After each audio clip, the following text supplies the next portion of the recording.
जितेंद्र पवार, सहाय्यक आयुक्त एचपूर विभागात मी कार्यरत आहे. मी आपल्यासमोर मनोरंजनात्मक एक पातळी स्पर्धा जी आहे ती आपल्याला माझं सादरीकरण दाखवतो. थँक्यू. हो मॅडम, इथे इथे इथे इथे थांबा. काय झालं? ते पिल्लांना कोणीतरी मारून टाकले, बघा ना एकदा. थांबा, मी बघतो. थांबा.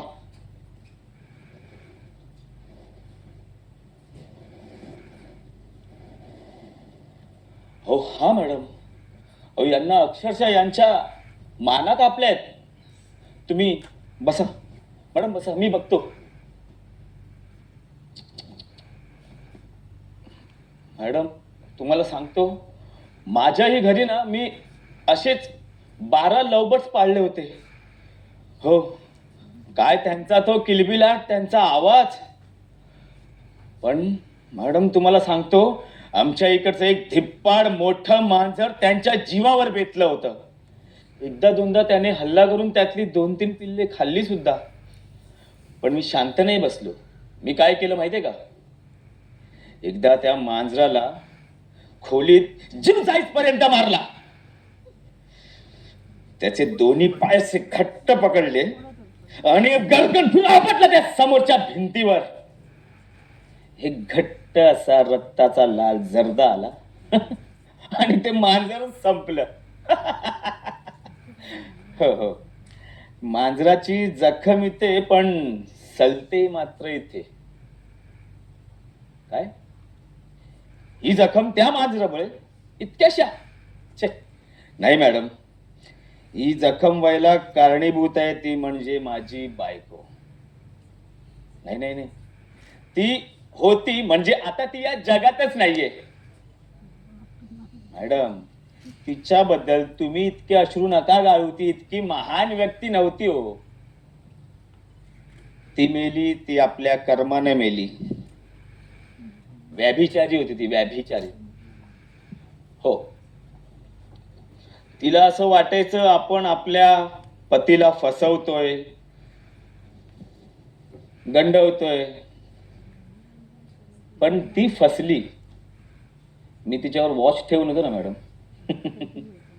एकदा काय झालं, ती येत होती आणि मी तिच्यावर वॉच ठेवून होतो. एका दाराच्या आड ती आली. हा, बहुतेक तिने ड्रिंक केलं असावं, कारण ती गाणं म्हणत होती, यार मेरे मेरी बाहों में आना.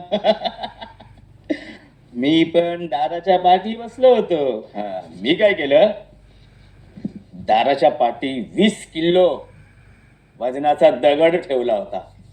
ती आली, दार उघडलं, लाईट लावला आणि जो मी तिच्या डोक्यात वार केला. आज ती जो देह विकत फिरत होती, ज्या देहावर तिला गर्व होता, तो देह तसाच डोक्याच्या जागी दगड. मॅडम,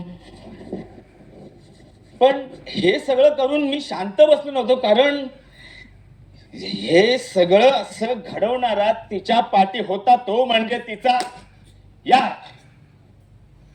हो, तिचा यार.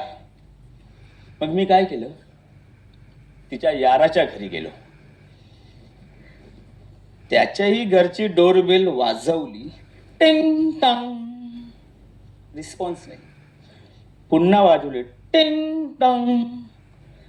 आतून साखळी खेचण्याचा आवाज आणि दरवाजा उघडल्याने सबकन एकच वार. अहो, तो मृत्यूच्या थारोळ्यात पडला होता मॅडम.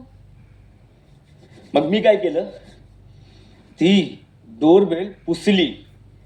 त्याच्यानंतर ते शर्ट ते जाळून टाकलं आणि तिथून खाली उतरलो. चहा घेतला आणि आज तिथून जी मुंबई सोडली ती आज थेट तुमच्या समोरच सेल्समन म्हणून. बाकी मी हे सगळं विसरलो होतो मॅडम. पण काय तुम्ही, मॅडम ऐका ना मॅडम, मी तसा नाहीये हो. तुम्ही समजत असाल मला की मी ते मर्डर वगैरे शे मॅडम, मला मला कसं तरीच होतं बघा ना ते पिल्ल. थांबा, मी त्यांची काहीतरी विल्हेवाट लावतो. वर्तमानपत्र आहे का आपल्याकडे? नाही, मीच बघतो, थांबा.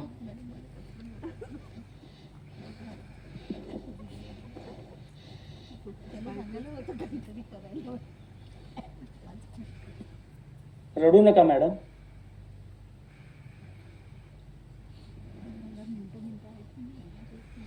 येतो.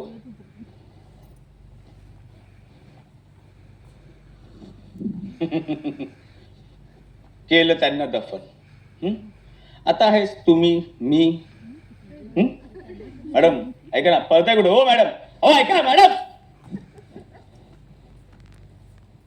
गेली मॅडम. थँक्यू.